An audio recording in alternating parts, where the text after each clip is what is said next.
तो दोस्तों, आज जो हम वाणी लेंगे वो बंदी छोड़ सतगुरु कबीर साहब की वाणी है। बहुत प्यारी वाणी है और इतने स्पष्ट आपको एक मार्ग दिखाएगी। ऐसी वाणी है बिल्कुल हर भ्रम का नाश करेगी। आइए इस वाणी पे विचार करते हैं। तो क्या कहते हैं साहेब? साधो निरंजन जाल पसारा, स्वर्ग पताल रच्यो महिमंडल, तीन लोक विस्तारा। ठाव ठाव तीर्थ व्रत थाप्यो, ठगने को संसारा। अमर लोक जहां पुरुष विदेही, तिनके मुंदे द्वारा। भंवरी दे दे जीव भुलाए, क्या करे जीव बेचारा। अब देखिए यहाँ पे कितना स्पष्ट कर दिया है कि जो भी गुरु ये कहते हैं कि ये सूरज चांद सितारे धरती आकाश पाताल ये सब परमात्मा ने बनाया है, हमारे लिए बनाया है ताकि हम इस दुनिया में आके खेल सके, हम इस दुनिया में आके जिंदगी जी सके, हम इस दुनिया में आके आनंद ले सके। तो मेरे भाई, उन गुरुओं से आप सावधान हो जाओ। असल में वो काल के ही दूत हैं जो काल के द्वारा बनाई गई सृष्टि को परमात्मा की सृष्टि कह के आपको उस सृष्टि से प्रेम करवा देते हैं। आपको लगता है कि परमात्मा ने हमारे लिए सृष्टि बनाई है हमें जीने के लिए, हमें आनंद लेने के लिए।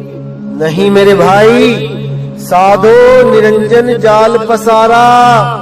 ये निरंजन ने जाल पसारा है, ये मन की सृष्टि है, ये परमात्मा की सृष्टि नहीं है भाई। स्वर्ग पताल रच्यो महिमंडल, तीन लोक विस्तारा। ये धरती आसमान सूरज चांद सितारे ये सब उसी ने बनाए हैं। तीन लोक विस्तारा, तीन लोक का पूरा विस्तार किया है उसने इस जीव को फंसाने के लिए। अब ठाव ठाव तीर्थ व्रत थापे, ठगने को संसारा।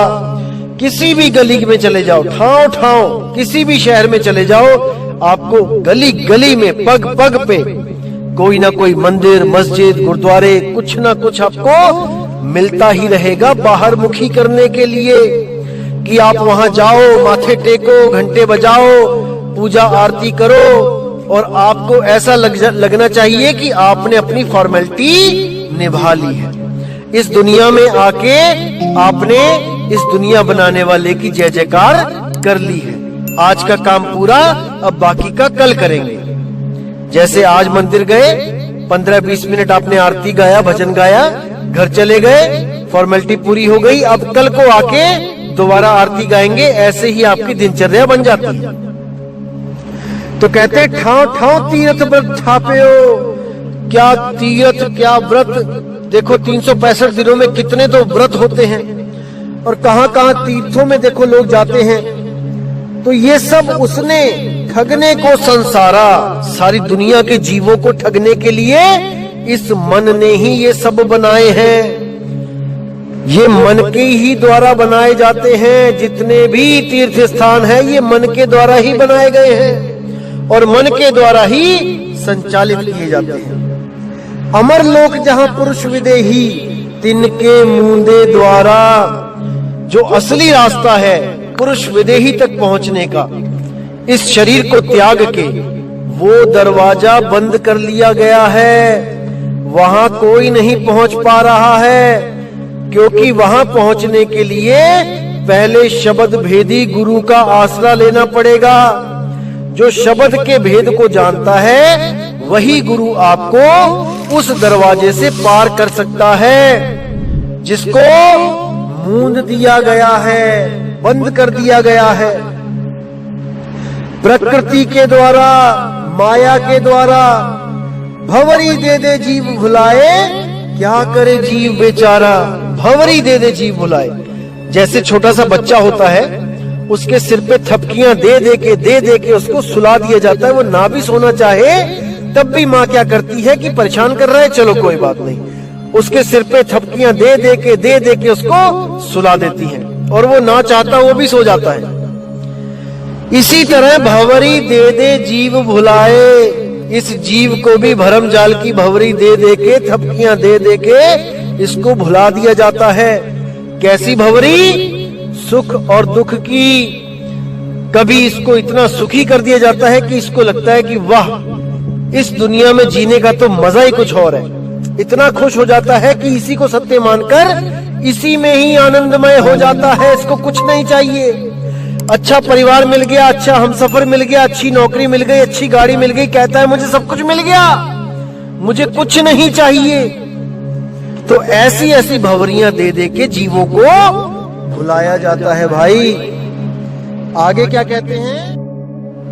कहते हैं नारी पुरुष की गांठ जुड़ावे, बहुविधि फंद सवारा, तिर देवा व्याधा भये, लिए विष का चारा।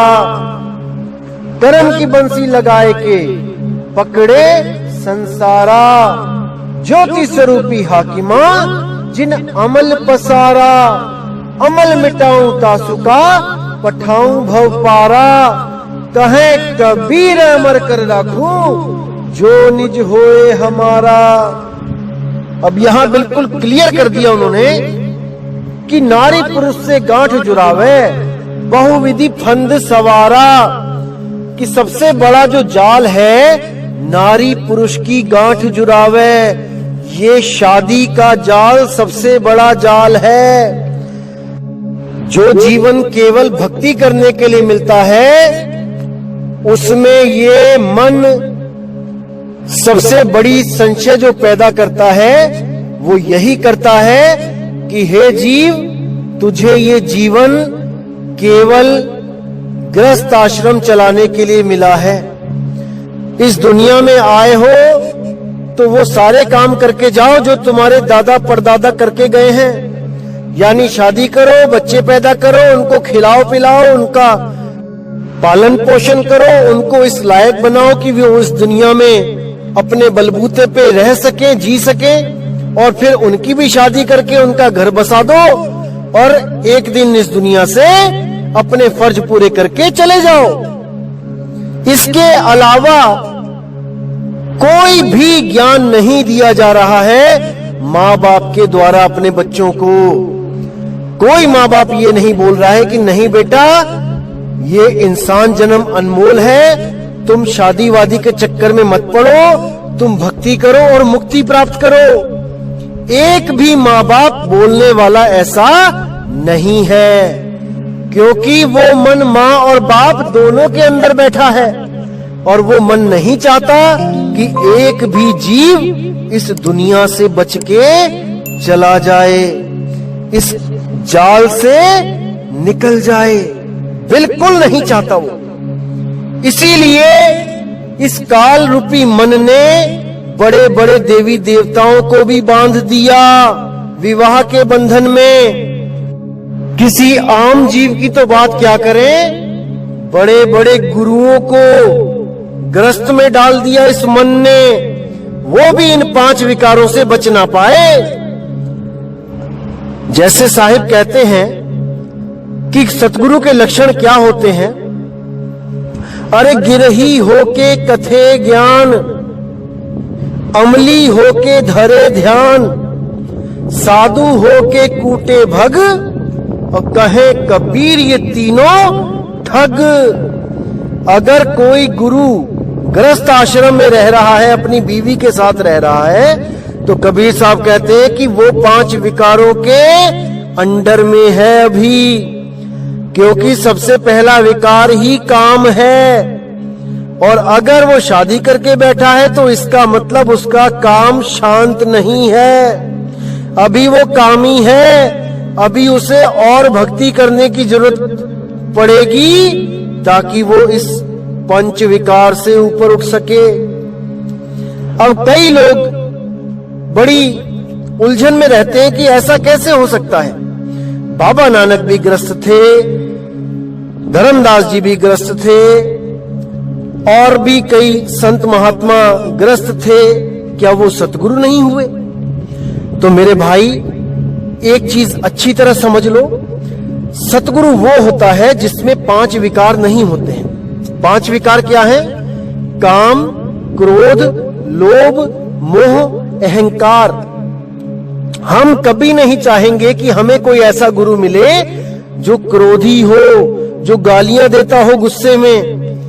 हम कभी ऐसा गुरु नहीं चाहेंगे जो लालची हो, लोभ हो, जिसमें पैसे के पीछे भागता हो।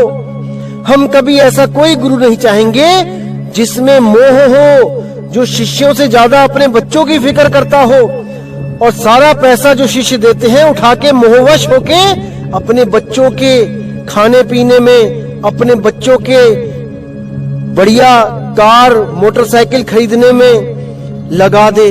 हम कभी नहीं चाहेंगे। और ना ही हम चाहेंगे कि हमारा गुरु अहंकारी हो, जो अपनी ही बड़ाई करता रहे अपने ही मुख से। हम कभी नहीं चाहेंगे।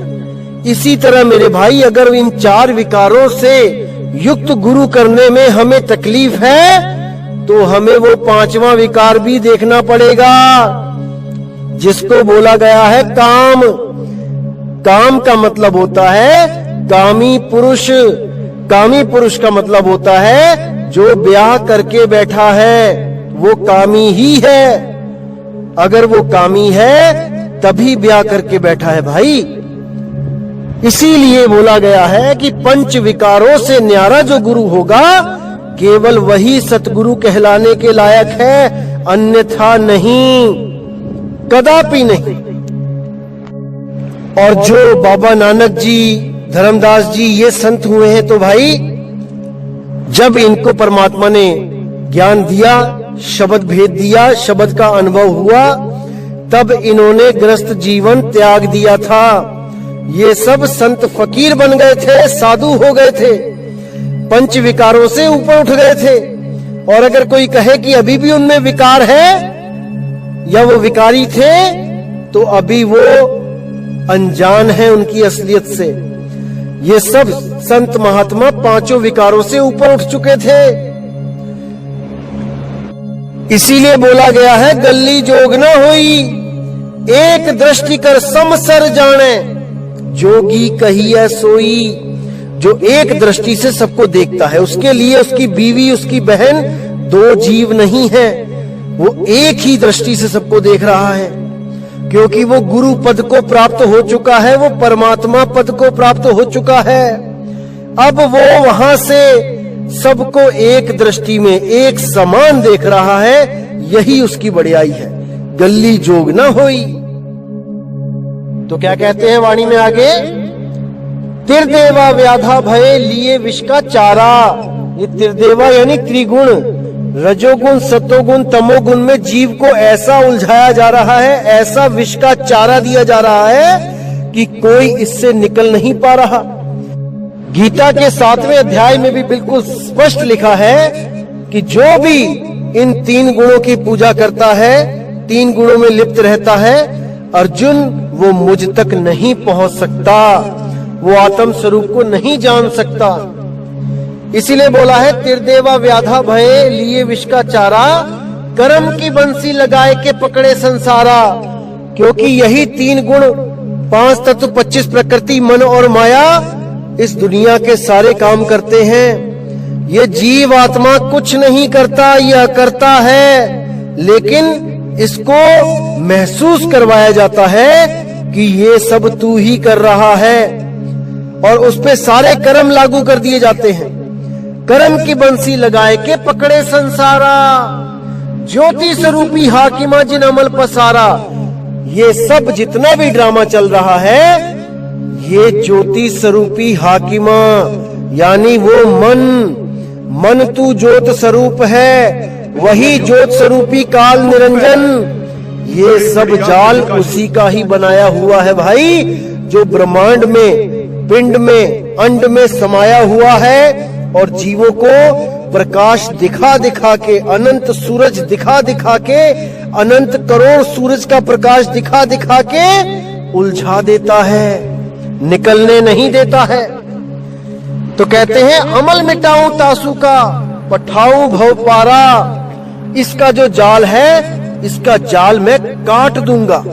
अगर कोई विवेकी हंस मुझसे नामदान की बख्शिश ले ले, तो अगर कोई अपनी इच्छा से गुरु के पास आके नाम ले और इस सृष्टि को खत्म करने के लिए पूरी जान लगा दे, तो अमल मिटाऊं तासु का पठाऊं भवपारा, कहे कबीर धर्मदासो जो निज होए हमारा।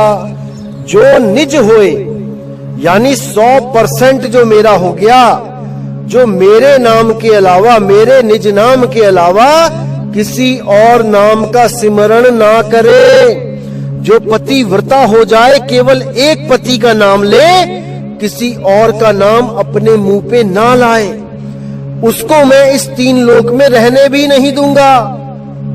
लेकिन दुर्भाग्यवश ऐसे ऐसे गुरु बैठे हैं जो जानते भी हैं कि ओम काल का नाम है, सोहम काल का नाम है, लेकिन फिर भी वही नाम जपवा रहे हैं, क्योंकि उनको सच्चे नाम का ज्ञान ही नहीं है। अभी वो नादान है, अनजान है सत्य नाम से। इसलिए कबीर साहब कहते हैं, सतगुरु सोई सतनाम बतावे, बाकी गुरु कोई काम न आवे। वही गुरु पूरा है, वही गुरु काम आएगा जो सत्य नाम को खोल के रख देगा। और जो सत्य नाम के बाद कहेगा कि सार नाम भी दूंगा, वो अलग है सत्य नाम से, तो वो अभी अनजान है, उस सत्य नाम से अनजान है, वो नहीं जानता सत्य नाम क्या है। अरे सत्य नाम ही सतपुरुष है, सत्य नाम ही अकाल पुरुष है। और सत्य नाम कोई मंत्र नहीं है भाई, कि आप सोचो कि सत्य नाम कोई मंत्र है। सत्य नाम पुरुष है, पुरुष, जिसके लिए मूल मंत्र में बोला गया है बाबा नानक के द्वारा कि सतनाम कर्ता पुरुष, सत्य नाम ही कर्ता पुरुष है। और वही सत्य नाम निरपौ निर्वैर, वही सत्य नाम निर्भय है, निर्वैर है। अब यहाँ पे अगर मंत्र होता सत्य नाम, तो मंत्र के लिए निर्भय और निर्वैर बोलने की जरूरत ही नहीं थी। मंत्र भी कभी क्या निर्भय होता है? क्या कभी कोई मंत्र भी निर्वैर होता है? कदापि नहीं। ये किसी पुरुष के लिए बोला जा रहा है। वही पुरुष सत्य नाम है, एको सत्य नाम। सत्य नाम ही सतगुरु कबीर बंदी छोड़ है भाई। उनकी फोटो के साथ आप कहीं भी देखोगे सत्य नाम लिखा होगा, क्योंकि वो सत्य नाम उनका कोड है। वो नाम कोड में है, उसको कोई काल का दूत नहीं खोल सकता। उस कोड को केवल और केवल परमात्मा के हंस के द्वारा ही खोला जा सकता है, नहीं तो कोई नहीं खोल सकता। जपवा सब देंगे आपको कि सतनाम सतनाम जपते रहो, लेकिन सतनाम बता नहीं सकते कि सतनाम है क्या। वो केवल और केवल बंदी छोड़ के भेजे हुए हंसों के द्वारा ही खोला जा सकता है। तो बोला गया है कि एको सतनाम कर्ता पुरुष, निरपौ निर्वैर अकाल मूरत। वो सत्य नाम ही अकाल मूरत है।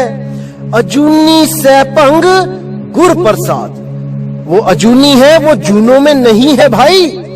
जूनों में जीव है, वो परमात्मा जूनों में नहीं आता है, वो विदेह है।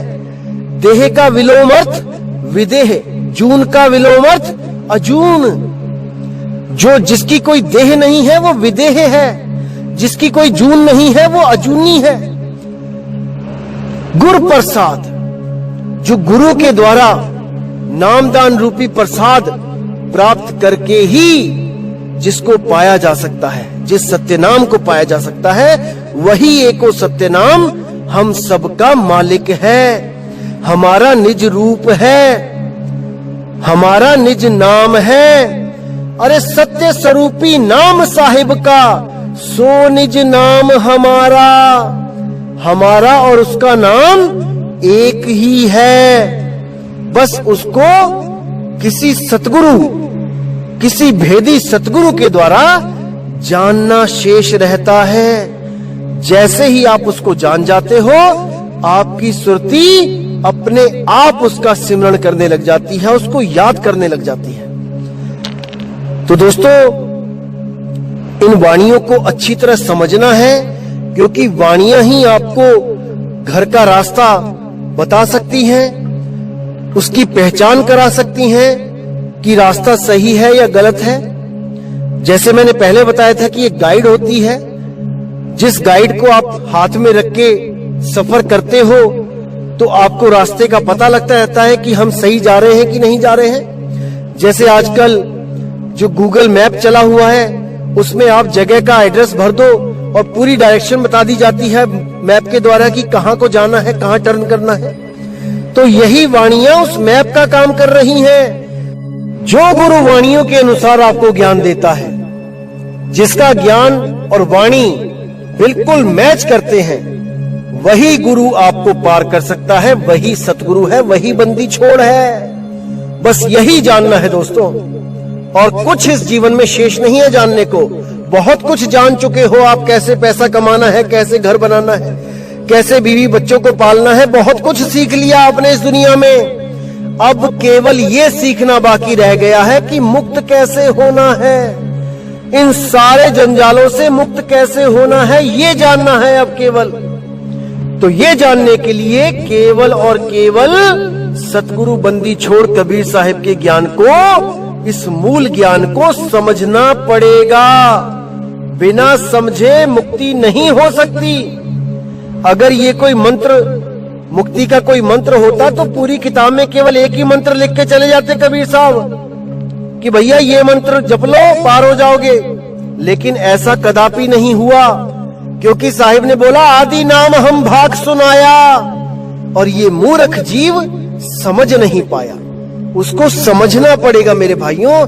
इसीलिए मैं पूरा जोर लगा रहा हूं कि आपको एक एक चीज समझा सकूं। जब तक आप उसको समझोगे नहीं, आप उसको प्राप्त नहीं कर सकते, क्योंकि विश्वास नहीं बनेगा। धर्मदास जी की तरह सरेंडर नहीं कर सकते आज के टाइम में कोई भी, जब तक पूर्ण विश्वास ना हो जाए। इसीलिए मैं बार बार अरदास करता हूं, जल्दबाजी मत करो। 100 सत्संग कम से कम सुन लो, अच्छी तरह समझ लो कि हमने करना क्या है, क्या करके मुक्ति मिलेगी। जब तक ये नहीं समझ लोगे, जब तक बात नहीं बनेगी मेरे भाई। तो दोस्तों, उम्मीद करता हूं कि आज की वाणी से भी आपको कुछ ज्ञान समझ में आया होगा, मालिक की दया आप पर हुई होगी। इसी के साथ दोस्तों मुझे विदा दीजिए। जय गुरु बंदी छोड़ वैराग साहिब, जय गुरु बंदी छोड़ साधु शरण साहिब, जय गुरु बंदी छोड़ मदन साहिब, जय जय सतगुरु बंदी छोड़ सतगुरु सत्य कबीर साहिब की सदा ही जय हो, सदा ही जय हो मेरे मालिक की साहिब बंदगी सतनाम।